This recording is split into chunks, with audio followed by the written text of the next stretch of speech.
Is anybody else like first titties they saw on National Geographic? This guy's cracking up. Because if it takes 100 mics, let's remember, I am 100 shy.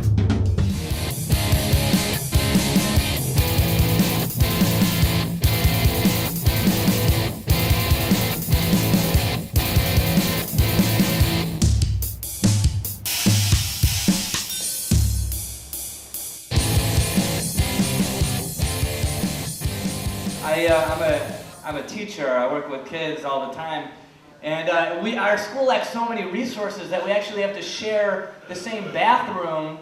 The adults have to share the same bathroom with the kids, and that's really weird because during third period, Mr. Davis, I got to take a dump, you know. And so I was in the bath, and it's also the time where I check like my Facebook and stuff like that. But I don't want kids making fun of me because like they can sometimes be big and smelly. So I'm in there, and these two kids like I'm like going number 2, and these two kids walk up to use the urinal, and I end up hearing them have the following conversation. One kid turns to the other kid and goes, "Quit it!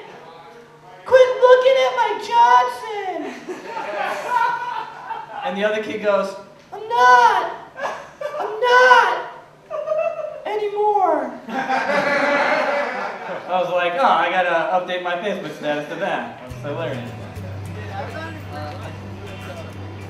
He was making a series about comedians going open mics. This is a very funny man. What's your name? Oh, Michael Laramore. Michael Laramore. Michael Laramore, yeah. He runs a great show at the Laugh Factory called Social Takeover. Oh, really? Are you guys going in there? Yeah, we are. I'm gonna do a set a little later. We're gonna walk into its car. I gotta make sure I get home safe. Okay, cool.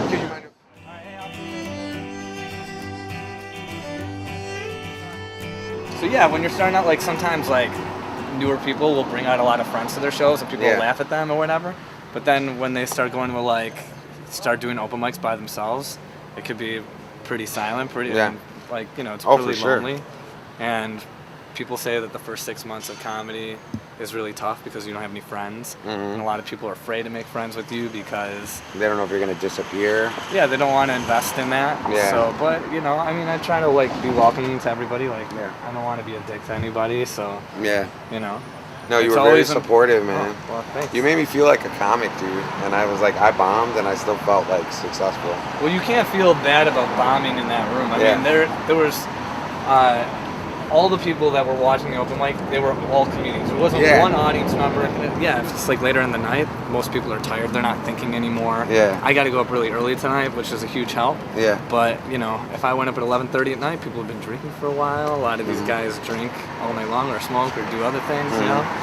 And, then they'll be tired. They're not going to laugh at those smart jokes. All right.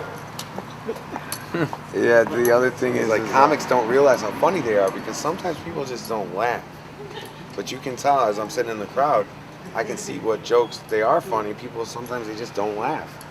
Yeah, and that's hard. I mean, a lot of times you may not know if something's really funny until you go to a showcase and get to do it in front of a real audience. Yeah, exactly, because comics will laugh in their head and they just won't laugh out loud, so you're waiting for this. Right. Like, even Jimi Hendrix, man, like, I've rocked the fuck out of a place with my sister. We had a band and everything, and you rock the fuck out of the place, but everyone's kind of quiet because you gotta just realize they were not expecting that. You know, comedy is one of those things where you get, if you give off energy and you get energy, you can give off even more energy. So like the more energy that the audience gives you, the better you'll be able to dive into your set. Yeah, I've been in shows where it's like the audience just wants you to do crowd work. I've been in shows where the audience just wants to hear you do your jokes. Really? And I've been in shows where the audience just wants to hear you tell a story.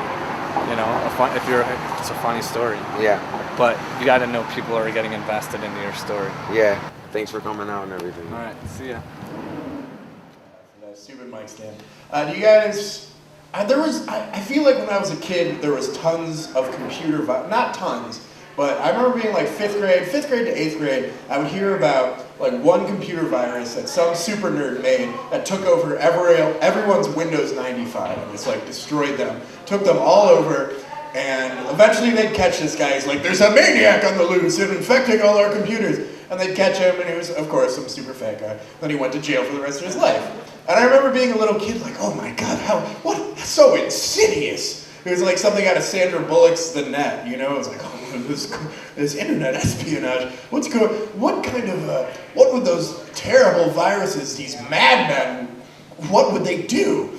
And I remember somebody older was like, oh, it just shuts down your computer, and then when it shuts down, it sends out more viruses. Like, that's it? Like, these guys are going to jail forever. Like 30 years. I always thought that was the dumb, like, why would you spend so much time doing that?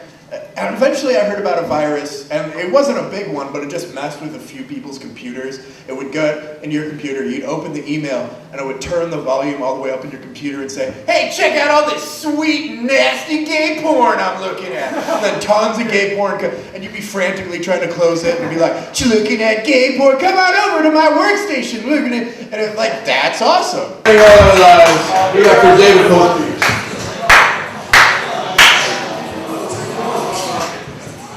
Hi, how are you guys? Bunch of funny guys. Yeah, one of the funniest things I've experienced since I started doing stand-up is the jokes people trying to tell you that you should tell at your next open mic. Like racism is always a topic that comes up with some of my friends. They think it's fucking hilarious. My friend had this joke about how being an American instead of whatever race you are. So he set it up like pretty much like a racist white guy. He's like a Puerto Rican from the West Side. So he sets it up all racist white guy. And then his punchline is, you're a fucking American. And I'm like, that's not gonna work. You know what I mean? Like it was a good center, but he had nothing going around the block. But that happens to a lot of us, and I tell them to work through it and come up here and just try, you know. First time I was here, I bombed just out of pure nervousness. Like, there were so many people here that were like awesome, and you know, whatever. So I like to think of this as free land to try out new stuff, you know, because I saw a couple people who are like way awesome. Just throw shit out. So I have a couple jokes that I've been told aren't funny, but I think they are. So I just flew in from Rockford, and my arms aren't tired, but my balls really hurt. It was a rough landing, you know? And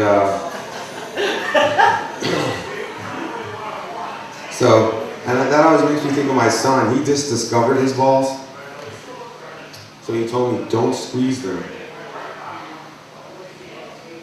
So I don't, you know, I don't squeeze my balls. And he's discovering himself in so many ways. Like, he really likes titties, you know? So it's really hard to walk around Target with him.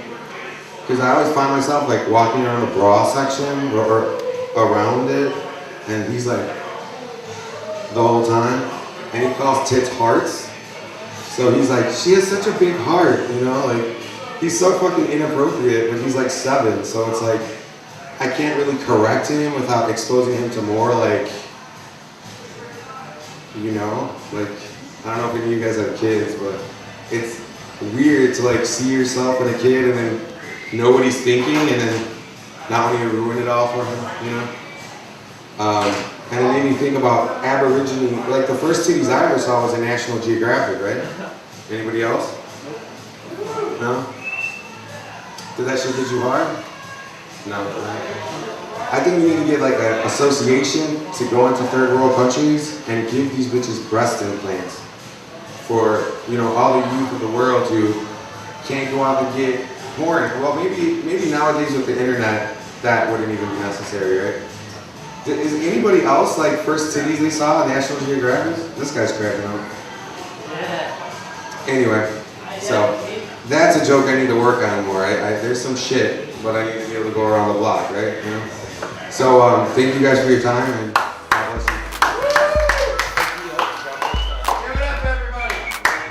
Give it up for David Pospiech. Zeppelin rules. Can we all agree that Zeppelin